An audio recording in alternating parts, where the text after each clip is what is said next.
नमस्कार दोस्तों, मैं न्यूरोथेरेपी एक्सपर्ट प्रकाश प्रतीति आज आपको खर्राटों से कैसे बचा जा सकता है ये बताने वाला हूँ।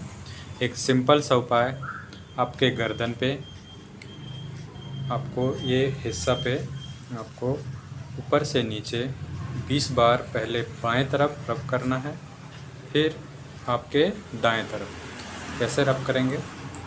1 2 3 4 5 6 7 8 10 11 12 13 14 15 16 17 18 19 20। अब आपके राइट साइड 1 2 3 4 5 6 7 8 9 10 11 12 13 14 15 16 17 18 19 20। हाँ, ऐसे आपको एक मिनट के गैप में 3 बार करना है।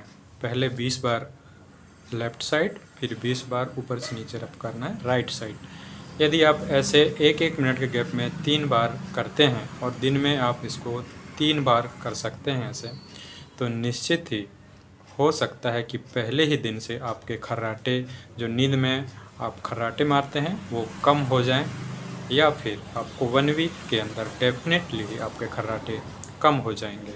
और हाँ दोस्तों, इसके लिए आपको हो सके तो आप कम से कम 2.5 लीटर पानी पर डे ज़रूर पिएं। 2.5 लीटर पानी पर डे ज़रूर पिएं। जय हिंद।